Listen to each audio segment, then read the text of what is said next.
एक गांव में काव्या अपने बेटे कालू के साथ रहती थी। कालू खेती करता था, जिसमें उसकी माँ काव्या भी उसकी मदद करती थी।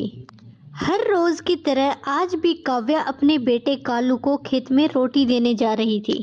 तभी उसे रास्ते में एक औरत मिलती है। अब तो बेटे की शादी कर लो, कब तक यो काम करती रहोगी। हाँ, अब यही सोच रही हूँ, कोई गांव की सीधी सादी अनपढ़ लड़की मिल जाए। कालू भी तो अनपढ़ है, अब लड़की भी अनपढ़ ही मिलेगी। हाँ हाँ, मैं भी तो यही कहना चाह रही हूँ। अच्छा ठीक है, अब मैं चलती हूँ, मिलते हैं फिर कभी। हाँ, अब शादी में ही बुलाऊंगी। महिला वहां से चली जाती है। अब कुछ भी हो, अब मैं कालू की शादी 1 महीने के अंदर ही करूंगी। अब मैं ज्यादा काम नहीं कर सकती। काव्या मन के इन्हीं सवालों में फंसकर खेत में पहुंच जाती है। क्या हुआ माँ, उदास लग रही हो? क्या करूं बेटा, इस उम्र में काम करना पड़ रहा है। अब तेरी शादी करके ही चैन मिलेगा। काव्या कालू के लिए लड़की ढूंढने में लग गई और फिर कुछ दिनों बाद ही पास के गांव की एक लड़की अपर्णा को अपनी बहू बनाकर ले आई। एक सुबह कालू अपने खेत में काम कर रहा था, तभी गांव का एक जमींदार कालू के खेत में आता है। कालू, तुम गरीब लोगों को कुछ समझ नहीं आता है क्या? क्या हुआ बाबूजी? मैंने तुम सबको कहा था कि खेत की सारी फसल की कमाई मेरे घर पहुंचा देना, लेकिन तुमने ऐसा नहीं किया। जमीन हमारी, मेहनत हमारी, फिर कमाकर आपको क्यों दे भला? बेवकूफ, मैं यहाँ का जमींदार हूँ, तुम्हें इतना भी समझ नहीं आता है क्या? अब तुम लोग पिटाई से ही मानोगे। इस गवार को इसकी औकात दिखा दो, हड्डी पसली एक कर दो इसकी। जमींदार के आदमी कालू की पिटाई करने लग गए। बचाओ बचाओ! गांव के लोग खड़े होकर तमाशा देख रहे थे, लेकिन कालू को बचाने कोई नहीं आता। गजेंद्र चेतावनी देकर वहां से चला जाता है। कालू भी जैसे तैसे घर पहुंच गया।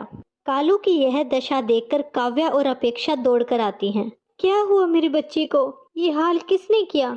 माँ, जमींदार गजेंद्र ने ये हालत की है। उसकी ये हिम्मत! पुलिस को अभी कॉल करो। तुम इस मामले में कुछ भी ना बोलो तो ज्यादा ठीक है। मैं इस घर का हिस्सा हूँ, मुझे बोलने का पूरा हक है। माँ, किस पागल से मेरी शादी करा दी है? कौन है ये और क्या बोली जा रही है? समझ में तो मेरे भी नहीं आ रहा कुछ बेटा। मैं कुछ अलग से नहीं बोल रही, लेकिन इंसाफ की बात कर रही हूँ। तू जानती भी है जमींदार कौन है? हाँ, वो एक गुंडा है और उसके लिए पुलिस बुलानी पड़ेगी। उसे पुलिस भी हाथ नहीं लगाती है, तो पुलिस की भी शिकायत करनी पड़ेगी। तू अपना मुंह बंद कर और घर के कामों में लग जा। तू कलेक्टर नहीं है। और आगे से ध्यान रखना, अपने आप को घर के कामों तक ही सीमित रख। बाकी तुझे कुछ बोलने की जरूरत नहीं है। आपको पता है, आदमी का जोर सिर्फ कमजोर इंसान पर चलता है। अपेक्षा रोते हुए अंदर चली जाती है और सोचने लगी। अपेक्षा के माता पिता बैठकर बातें कर रहे हैं। अब जल्दी से अपेक्षा की शादी करनी होगी। क्यों, इतनी भी क्या जल्दी है? अब ये बड़ी हो गई है, शादी तो करनी ही है। हाँ, एक बार शादी हो जाए तो हम भी गंगा जी नहाएं। अपेक्षा भी वहां खड़ी होकर यह बातें सुन रही थी। मुझे आईएएस बनना है, मैं इतनी जल्दी शादी कैसे कर सकती हूँ? शादी के बाद पढ़ लेना बेटा। शादी के बाद कैसे पढ़ सकते हैं? लड़का अच्छा मिलेगा तो खूब पढ़ सकती है। माँ, ये सब कहने सुनने की बातें हैं, कोई नहीं पढ़ने देता। लड़का बंदर तो है नहीं जो तुम्हारी किताबें फाड़ देगा। अपेक्षा को अपने माँ पापा के आगे हारना पड़ा और उसने कालू से शादी कर ली। 3 साल बाद अपेक्षा अपने माँ पापा के पास गई हुई थी। उसकी सास काव्या खाना बना रही थी। तभी वहाँ गांव के कुछ लोग और गजेंद्र अपने आदमी के साथ वहाँ पहुँच गया। कालू, ओ कालू, बाहर निकल कर आ। कालू बाहर निकल कर आता है। हाँ बाबूजी। क्यों रे, तेरे कुछ समझ में क्यों नहीं आता है? क्या हुआ बाबूजी? ज्यादा भोला मत बन और ये बता, पैसे अब तक क्यों नहीं पहुँचे? वो मैं दे दूंगा। नहीं नहीं, अब मुझे पैसे नहीं चाहिए, बल्कि मैंने पूरे गांव की जमीन अपने नाम करवा ली है। अब तू भी जल्दी से इस कागज पर साइन कर दे और अब से मैं तुम सबको मजदूरी दिया करूंगा। तभी वहाँ 3 सरकारी गाड़ी आकर रुकी। बीच वाली गाड़ी पर जिला अधिकारी लिखा हुआ था, जिसमें से एक महिला पुलिस के साथ निकली।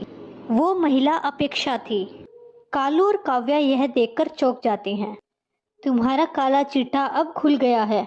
जल्दी से ये पेपर फाड़ जल्दी से अपने आप को पुलिस के हवाले कर दो, वरना अंजाम बुरा होगा।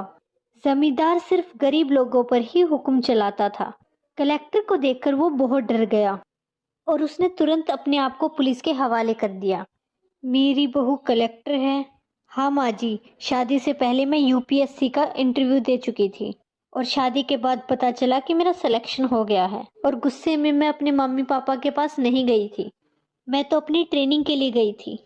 मैंने आपसे झूठ बोला, मुझे माफ़ कर दो। माफ़ तो तू हमें कर दे बेटी, हम दोनों ने तेरी कदर नहीं करी। आज मैं गर्व से कहती हूँ कि मेरी बहू आईएएस है।